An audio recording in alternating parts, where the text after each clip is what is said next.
आकाशवाणी लखनऊ से प्रस्तुत हैं प्रादेशिक समाचार।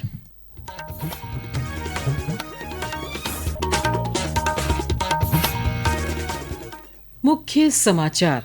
राष्ट्रपति द्रौपदी मुर्मू ने आज स्वच्छ सर्वेक्षण पुरस्कार किए प्रदान। 10 लाख से अधिक आबादी वाले शहरों की श्रेणी में लखनऊ को मिला तीसरा स्थान। राष्ट्रपति ने विशेष पहल के तहत स्वच्छ महाकुंभ 2025 को किया सम्मानित। कहा, विकसित भारत 2047 के विजन का एक सबसे महत्वपूर्ण पहलू है स्वच्छता। मुख्यमंत्री योगी आदित्यनाथ आज 2 दिवसीय दौरे पर पहुंचे वाराणसी। कल से शुरू हो रहे 3 दिवसीय युवा आध्यात्मिक शिखर सम्मेलन की तैयारियों का लिया जायजा। और प्रदेश में रुक रुक कर बारिश के चलते कई नदियां उफान पर। वाराणसी में नमो घाट समेत कई घाट डूबे, बाढ़ चौकियां सतर्क। नमस्कार, प्रदेश के समाचारों के साथ मैं मनीषा पाठक। अब समाचार विस्तार से। केंद्र सरकार के वार्षिक स्वच्छ सर्वेक्षण में 10 लाख से अधिक आबादी वाले शहरों की श्रेणी में लखनऊ को तीसरा स्थान प्राप्त हुआ है। वहीं अहमदाबाद पहले और भोपाल दूसरे स्थान पर रहे, जबकि सुपर स्वच्छ लीग कैटेगरी में इंदौर पहले नंबर पर है। राष्ट्रपति द्रौपदी मुर्मू ने आज नई दिल्ली में आयोजित एक समारोह में स्वच्छ सर्वेक्षण 2024-25 के तहत शहरी विकास मंत्री ए.के. शर्मा को लखनऊ का सम्मान प्रदान किया। पिछले वर्ष लखनऊ को 44वां स्थान प्राप्त हुआ था।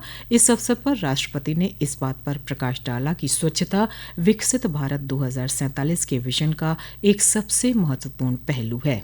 स्वच्छता से जुड़े प्रयासों के आर्थिक पहलू होते हैं, सांस्कृतिक आयाम होते हैं तथा भौगोलिक मुख्य भी होते हैं। मुझे विश्वास है कि बहुआयामी तथा समग्र दृष्टि के साथ संचालित स्वच्छ भारत मिशन भी सभी देशवासी मजबूती से भागीदारी करेंगे। सुविचारित और दृढ़ संकल्पों के साथ सभी देशवासी वर्ष 2047 तक जिस विकसित भारत का निर्माण करेंगे, उसी दिशा में हम जा रहे हैं। सुपर स्वच्छ लीग में 3 से 10 लाख की आबादी वाले शहरों की श्रेणी में नोएडा सबसे स्वच्छ शहर रहा है। उसके बाद चंडीगढ़ और मैसूर का स्थान रहा। विशेष पहल के तहत स्वच्छ महाकुंभ 2025 को सम्मानित किया गया। 3 से 10 लाख आबादी वाले शहरों की श्रेणी में गोरखपुर को चौथा स्थान मिला है, जबकि सफाई मित्र सुरक्षित शहर श्रेणी में गोरखपुर ने तीसरा स्थान प्राप्त किया। वहीं प्रयागराज को सबसे स्वच्छ गंगा टाउन का पुरस्कार मिला है। मुख्यमंत्री योगी आदित्यनाथ ने लखनऊ और नोएडा को पुरस्कार मिलने पर प्रदेशवासियों को बधाई दी है। एक सोशल मीडिया पोस्ट में श्री योगी ने कहा कि रिड्यूस, रीयूज और रिसाइकिल के मंत्र को आत्मसात कर आज नया उत्तर प्रदेश स्वच्छ एवं हरित राज्य की संकल्पना को साकार कर रहा है। महापौर सुषमा खरकवाल ने स्वच्छता सर्वेक्षण में तीसरा स्थान प्राप्त करने पर खुशी जताई है। सबसे बड़ा सहयोग हमारे सफाई कर्मचारी, नगर निगम कर्मचारी, जल निगम कर्मचारी और नगर निगम के अधिकारियों के सहयोग से आज हम देश में तीसरे नंबर पे आए। तत्कालीन नगर आयुक्त लखनऊ इंद्रजीत सिंह ने कहा कि लखनऊ वासियों के सहयोग के बिना ये संभव नहीं था। जो सबसे इम्पोर्टेंट जो हमारा स्टेप रहा है कि हमारा लिगेसी वेस्ट था यहाँ पे 24 लाख मैट्रिक टन, उसको साइंटिफिक तरीके से प्रोसेस किया गया है। उसके बाद उस स्थान पे हमने एक बहुत बड़ा प्रोसेसिंग प्लांट लगाया जिसकी क्षमता है 2400 मैट्रिक टन पर डे, जो काम कर रहा है। सबसे बड़ा योगदान नागरिकों का है, जिन्होंने इसमें सहयोग किया है। नागरिकों का जो हमें 100% डोर टू डोर कूड़ा कलेक्शन में मदद की है। और बहुत सारे हमारे ऐसे एरियाज है जहाँ पे नागरिक खुद कंपोस्टिंग करते हैं और नगर निगम को कूड़ा नहीं देते, वो खुद ही अपने कूड़े का निस्तारण करते हैं। शहर के निवासी मोहनीश त्रिवेदी ने लखनऊ को स्वच्छता के मामले में तीसरा स्थान मिलने पर खुशी जताई है।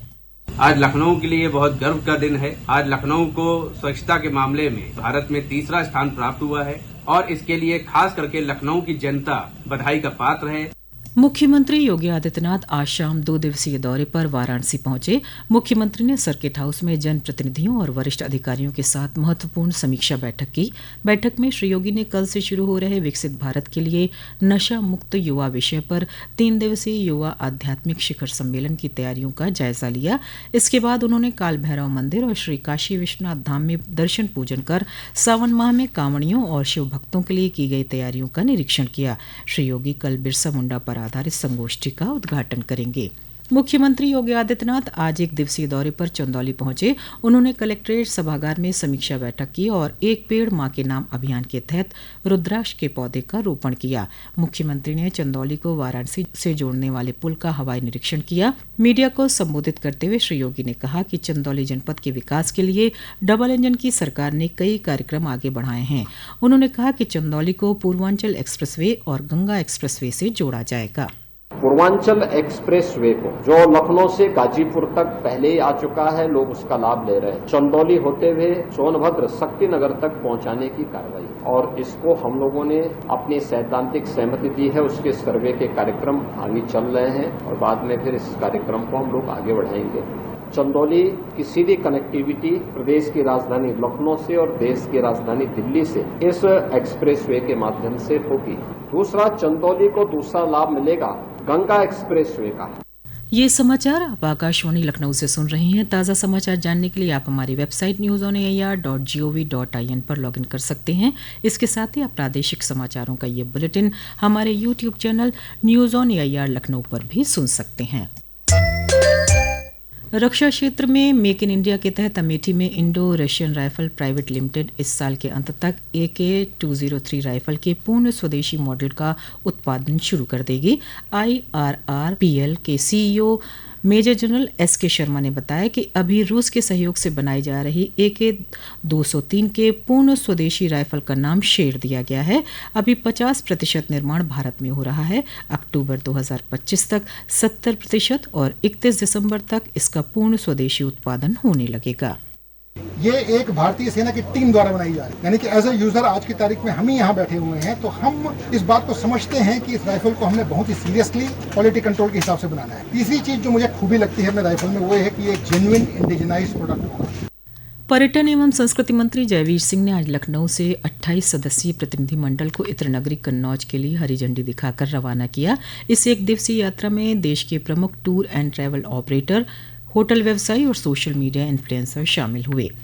आयुष मंत्री डॉक्टर दयाशंकर दयालु ने होम्योपैथी विभाग के निदेशक डॉक्टर अरविंद कुमार वर्मा को निलंबित कर दिया है। उन पर पिछले दिनों विभाग में हुए तबादलों पर अनियमितता के आरोप लगे थे। इसके बाद आयुष मंत्री ने विभाग में हुए सभी तबादलों को निरस्त कर दिया था। यूपी इंटरनेशनल ट्रेड शो 2025 से पूर्व देश के प्रमुख औद्योगिक नगरों में आयोजित किए जा रहे रोड शोज की श्रृंखला में तीसरा मेगा रोड शो कल बेंगलुरु में आयोजित किया जाएगा। इस रोड शो के माध्यम से उत्तर प्रदेश सरकार का उद्देश्य अपने निर्यात विजन 2025 को राष्ट्रीय और अंतर्राष्ट्रीय मंचों तक पहुंचाना है। कार्यक्रम में उत्तर प्रदेश सरकार की ओर से MSME टेक्सटाइल मंत्री राकेश सचान नेतृत्व करेंगे। इससे पहले सरकार नई दिल्ली और हैदराबाद में रोड शो आयोजित कर चुकी है। प्रदेश में रुक रुक कर बारिश का सिलसिला जारी है। बारिश के चलते प्रदेश में कई नदियां उफान पर हैं। वाराणसी में नमो घाट समेत कई घाट डूब गए हैं।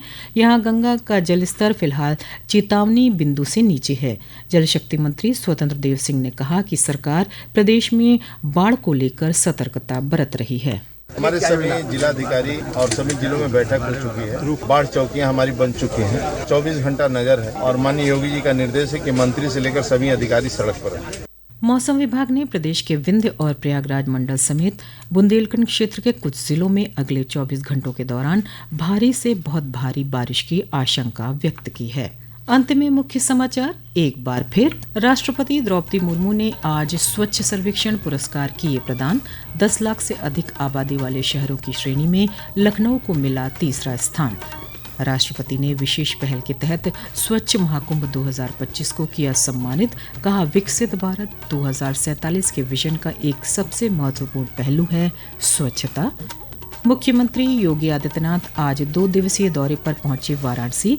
कल से शुरू हो रहे 3 दिवसीय युवा आध्यात्मिक शिखर सम्मेलन की तैयारियों का लिया जायजा। और प्रदेश में रुक रुक कर बारिश के चलते कई नदियां उफान पर। वाराणसी में नमो घाट समेत कई घाट डूबे। बाढ़ चौकियां सतर्क। इसी के साथ प्रादेशिक समाचारों का ये बुलेटिन समाप्त हुआ। अगला बुलेटिन रात 8 बजे FM पर प्रसारित किया जाएगा। नमस्कार।